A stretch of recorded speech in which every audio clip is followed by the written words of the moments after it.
वास्तविक प्यार की पहचान करना थोड़ा मुश्किल हो सकता है, क्योंकि सच्चा प्यार ना हो तो अपने प्यार को उसके दिल के अंदर नहीं रख सकते, भले ही सामने वाले का दिल आपके पास क्यों ना हो। जब प्यार झूठा हो तो उसके दिल में आपके लिए क्या चल रहा है यह आपको नहीं पता चलेगा, लेकिन ये नहीं कि सच्चा प्यार अब बाकी नहीं है। अभी भी सच्ची मोहब्बत है, बस पहचानने की ज़रूरत है। जिसे भी सच्ची मोहब्बत मिलती है उसकी ज़िंदगी गुलाब के फूलों की तरह महक जाती है और रंगों से भर जाती है। इस महक में बहुत सी चीज़ें शामिल हो सकती है, जैसे इसमें आपकी भावनाओं की गहराई, संयोग, विश्वासघात ना करना, संघर्ष की क्षमता,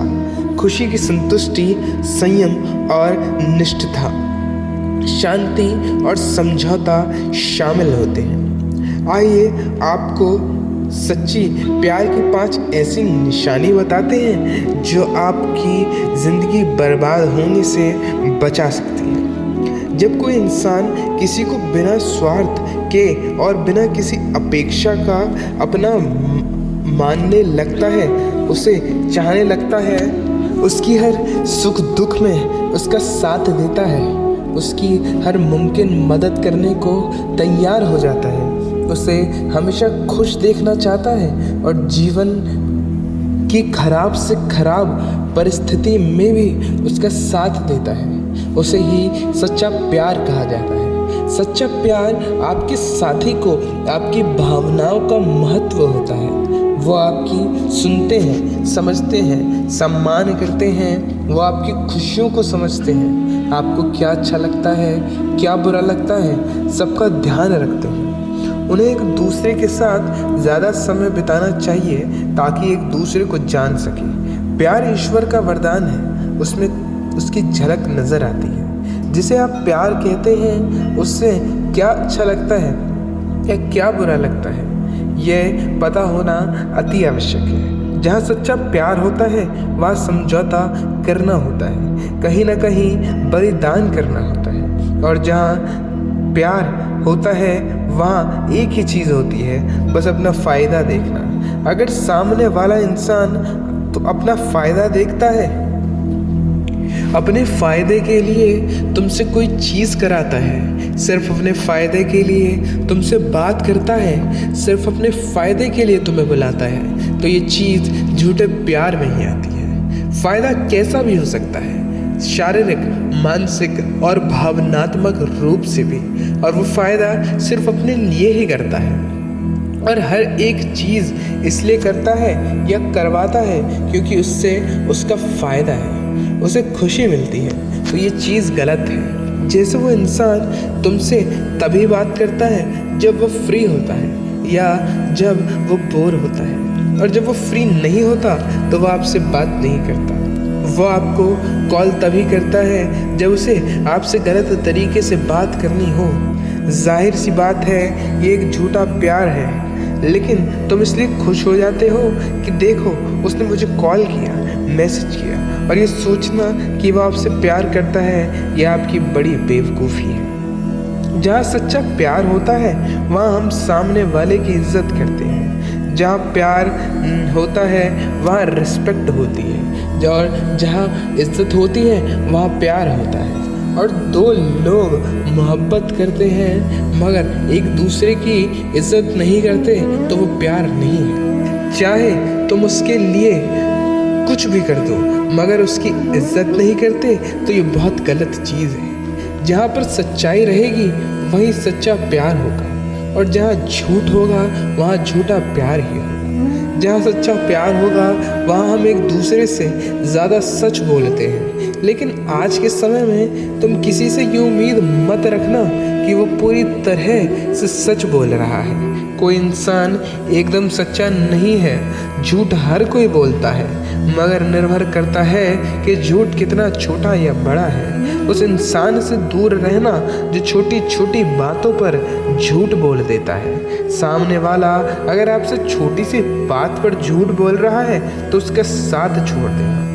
मैं आपसे ये नहीं कह रहा कि अब हर बार सच बोलो, और आप बोल भी नहीं सकते, पर जो इंसान छोटी छोटी बात पर झूठ बोले तो उससे दूरी बना कर रखो।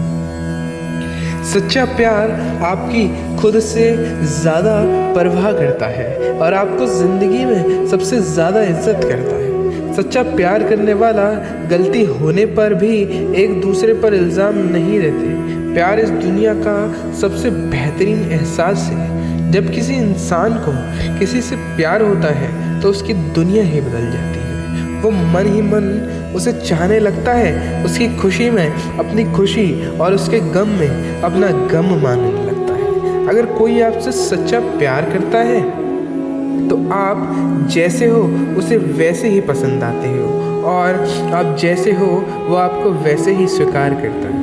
आपकी तुलना किसी और के साथ करके आपको नीचा दिखाने की कोशिश नहीं करता। आप में जो कमियां हैं या जो गलतियां आप कर रहे हो उसके बारे में वो आपसे खुलकर बात करता है और आपको सुधारने का मौका देता है, ना कि गलतियों और कमियों की वजह से आपको छोड़ देता है। अगर कोई आपसे सच्चा प्यार करता है तो वो आपको कंट्रोल में न रखने की कोशिश नहीं करेगा और आप पर किसी भी तरीके का दबाव नहीं बनाएगा।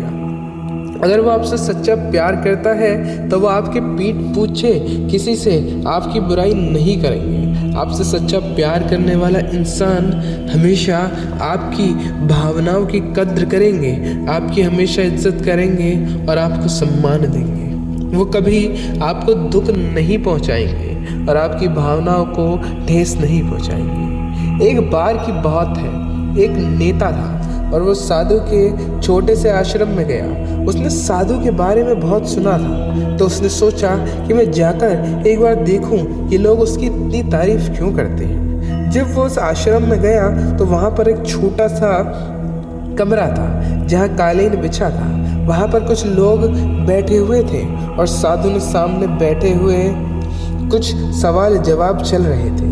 वो नेता उस आश्रम में आया, उसके साथ उसके 4 बॉडीगार्ड भी थे। उसकी एक आदत थी, वो जहाँ जाता था वहाँ लोग खड़े हो जाते थे और उसकी तरफ देखते और उसको सलाम ठोकते थे। लेकिन यहाँ ऐसा कुछ नहीं हुआ। साधु व्यस्त होने के कारण उसकी तरफ देखा तक नहीं। तभी नेता को लगा ये तो मेरी बेइज्जती है और उसको गुस्सा आ गया और उसने साधु को कहा कि बीच में काटते हुए आपसे कुछ कहना चाहता हूँ। साधु ने कहा आप थोड़ा रुकिए, मैं पहले इनके बात का जवाब दे दूँ, उसके बाद मैं आपसे बात करता हूँ। तब तक आप चाहे तो आप बैठ सकते हैं। बस साधु के इतने कहने की देरी थी कि उस नेता को गुस्से से मुंह लाल हो गया। उसने पूरा गुस्सा साधु पर ही निकाल दिया। अभी तक वो नेता आप करके तमीज से बात कर रहा था, पर अब वो तू तड़ाक पर उतर आया। नेता ने उस साधु को कहा तुझे पता भी है मैं कौन हूँ और तू किससे बात कर रहा है। साधु ने उसकी तरफ देखा और कहा कि मुझे फ़र्क नहीं पड़ता कि आप कौन हैं और आप जो भी हैं। आप चाहते हैं कि मैं आपसे सवाल का उत्तर दूं या आपकी बात को सुनूं भी तो आपको थोड़ा इंतज़ार करना पड़ेगा। और साधु कि ये कहते ही नेता गुस्से से पागल हो गया और ज़ोर ज़ोर से चीखने लगा, मैं तुझे तेरी असलियत, तेरी औकात दिखा दूंगा। तूने मुझसे पंगा लेकर ठीक नहीं किया। तुझे पता भी है मैं तेरे बारे में क्या सोचता हूँ। साधु ने फिर कहा कि मुझे फ़र्क नहीं पड़ता कि आप मेरे बारे में क्या सोचते हैं, आप जो चाहे। फिर नेता ने उससे कहा चाहे तो सुनना चाहता है या नहीं, मैं फिर भी सबके सामने तुझे बताऊंगा कि मैं तेरे बारे में क्या सोचता हूँ। तू साधु नहीं है, तू एक बहुत ही घटिया इंसान है, तू एक ढोंगी है, पाखंडी है। यहाँ पर जितने भी लोग बैठे हुए हैं तो उन सबको पागल बना रहा है। तेरा बस एक ही मकसद है कि लोगों की जेब का पैसा तेरे पास आ जाए। तू अपने फ़ायदे के लिए इन लोगों का इस्तेमाल कर रहा है। अब मैं तुझे नहीं छोड़ने वाला। पूरी दुनिया के सामने तेरा पर्दाफाश करूँगा। उसके इतना सब बोलने के बाद भी साधु के चेहरे पर हल्की सी मुस्कान आई कि देखकर वो और तिलमिला गया। अब बहुत हुआ, अब मैं 1 मिनट भी और यहाँ नहीं रुकने वाला। लेकिन अभी भी तेरे पास मौका है, अभी भी तो मुझसे माफ़ी मांग सकता है। साधु यह सुनकर भी शांत था। फिर साधु ने अपनी आंखें बंद की, फिर आंखें खोली, हाथ जोड़े और कहा, मुझे आपसे इस बारे में कोई बात नहीं करनी। जो भी आप मेरे बारे में कहा यह आपकी सोच थी, तो मुझे आप में कोई बुराई नज़र नहीं आती। मुझे आप बहुत ही भले इंसान लग रहे हैं। साधु के इतने कहते ही नेता ने 7वें आसमान पर पहुंच गया। उसके चेहरे पर एक अलग सी खुशी थी, क्योंकि साधु ने वही कहा जो लोग उस नेता को कहते हैं। वो खुद और खुशी खुशी वो उस आश्रम से चला गया और जाकर अपने पिताजी के साथ बैठ गया। उसके पिताजी ध्यान में थे। उन्होंने सारी ज़िंदगी सिर्फ लोगों की सेवा की थी और बदले में कुछ भी उम्मीद नहीं की। थोड़ी देर बाद जब उन्होंने आंखें खोली तो देखा कि उनका बेटा उनके साथ बैठा है, जिसके चेहरे पर एक अलग सी खुशी थी जो आज से पहले उन्होंने कभी नहीं देखी थी। फिर उसने एक एक कर सब कुछ अपने पिता को बताया कि क्या क्या हुआ, कैसे हुआ, और वो आश्रम गया, वहाँ पे क्या हुआ, उसने क्या कहा और साधु ने उसका बारे में क्या कहा। तब उसके पिताजी ने सारी बात सुनी, थोड़ा सा मुस्कुराए और बोले, उन्होंने तुम्हारी तारीफ नहीं करी, क्योंकि उन्होंने जो बोला वो तुम नहीं, उन्होंने वो कहा जो वो खुद हैं, और तुम्हें जो कुछ भी उन्हें कहा वो तुम हो, वो साधु नहीं। यही बात वेदों में भी कही गई है, यथा दृष्टि तथा सृष्टि। ये दुनिया वैसी दिखती है जैसे तुम खुद हो।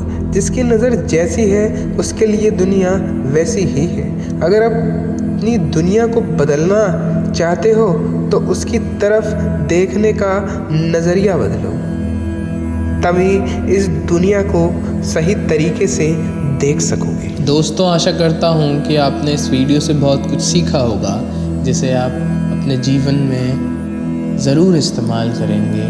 मिलता हूँ आपसे अगली वीडियो में, तब तक